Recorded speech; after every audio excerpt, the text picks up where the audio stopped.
வணக்கம். எல்லாம் வல்ல மூகாம்பிகையினுடைய அருளோடு இன்றைய சிந்தனைகள்.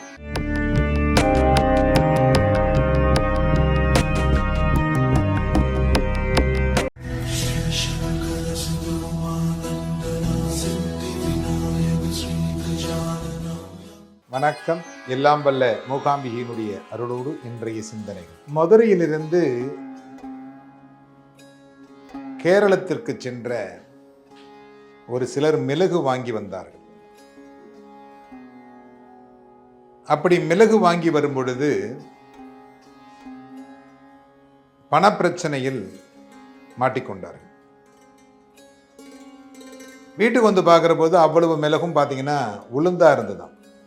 உடனே போய் சிவபெருமான்கிட்ட சொக்கநாதர்கிட்ட முறையிட்டார்களாம். முறையிட்ட உடனே வைத்தியநாதரை சென்று பார், ஸ்ரீவல்லிபுத்தூர், மிளகாக மாற்றி தருகிறேன் அப்படின்னு சொன்னாரா. அதன்படி மிளகாக மாறியது அப்படின்னு சொல்லுவாங்க. வைத்தியநாத சுவாமி சகல வியாதிகளும் குணப்படுத்தக்கூடிய வைத்தியநாத சுவாமி. இது மதுரை பக்கத்தில் இருக்கக்கூடிய வைத்தியநாதர். இந்த ஆலயம் 24 திருவிளையாடல்களை உள்ளடக்கிய ஆலயம்.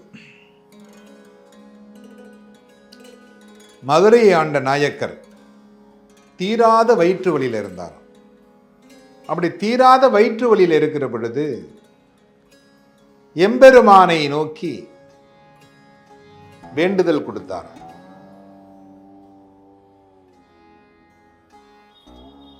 அவன் நினைத்தால் உங்களை எல்லா பிரச்சனைகளிலிருந்தும் விடுபட வைக்க முடியும்.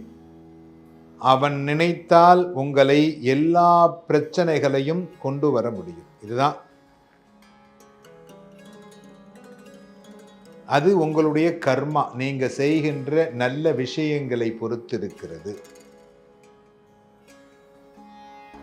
பிறருக்காக என்றைக்கு நீ வருத்தப்படுகிறாயோ அன்றைக்கு உனக்காக அவன் வருத்தப்படுவான்.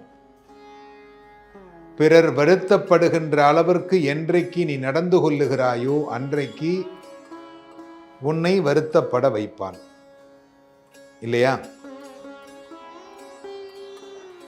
நாயக்கருக்கு வயிற்று வலி, தீர முடியாத வயிற்று வலி. சொக்கநாதரை போய் பார்த்து சொல்றார், சுவாமி, இந்த மாதிரி வயிற்று வலி தாழ முடியல, அதற்கு ஒரு உபாயம். அசரீரியாக சொல்லுகிறார், வைத்தீஸ்வரர் வைத்தியநாதரை சென்று பார், உனக்கு பிரச்சனைகள் தீரும்.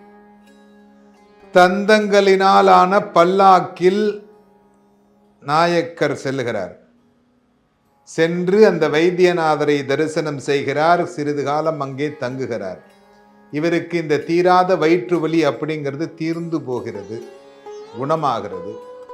அதனால என்ன பண்றார், அந்த தந்த பல்லாக்கை அந்த கோயிலிலேயே கொடுத்து விட்டு சிவபெருமானுக்கு மதுரைக்கு நடந்தே வந்தாராம் நாயக்கர். ஆனால் இருந்தாலும் இந்த வைத்தியநாத சுவாமியை தரிசனம் செய்யாமல் இருக்க முடியவில்லை. இவருடைய பூஜைகள் தினமும் நடக்கிறதா என்பதை இந்த மன்னர் தெரிந்து கொள்ள வேண்டும். ஸ்ரீவல்லிபுத்தூரில் இருந்து மதுரை வரை முரசு அடிக்கும் மண்டபங்கள் கட்டினார். மதிய வேளையில் இந்த கோவிலிலே உச்சிகால பூஜை நடந்தவுடன் ஒவ்வொரு முரசாக சப்தத்தை எழுப்பிக் கொண்டே வருவார்கள். முதலிலே மணி அடிக்கும். அந்த மணியோசை கேட்டு அருகில் இருக்கும் முரசு முழங்கும். அதனுக்கு அருகில் இருக்கும் முரசு இப்படி மாற்றி மாற்றி முழங்கிக்கிட்டே இருக்கும். இன்றைக்கும் பார்த்தீங்கன்னா அந்த மதுரை ரோட்டில், ஸ்ரீவல்லிபுத்தூர் போகிற ரோட்டில் இந்த மண்டபங்கள் இருக்கிறது, அழியாமல் சில இடங்களில். பிற்பகல் அந்த முரசு கேட்டவுடன் அந்த வைத்தியநாதரை வணங்கி அதன் பிறகுதான் மதிய உணவு எடுத்துக்கொள்ளுவாராம். மதுரையில் கட்டியது போல் அந்த கோயிலிலும் ஒரு மண்டபம் கட்டி கொடுத்திருக்கிறார். ஏன் அப்படின்னா,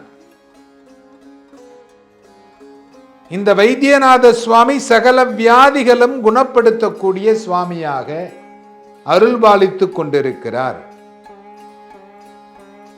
நம் முன்னோர்கள் அந்த ஆலயத்தில் பூஜை செய்து சிவபெருமானுடைய அருளுக்கு பாத்திரமாக இருக்கிறார்கள். நீங்களும் உங்களுடைய குழந்தைகளோடு அந்த ஆலயங்களுக்கு சென்று வழிபாடு செய்யுங்கள். எல்லோரும் இன்புற்றிருக்க சுவாமிநாத சுவாமியை பிரார்த்தனை செய்கிறேன்.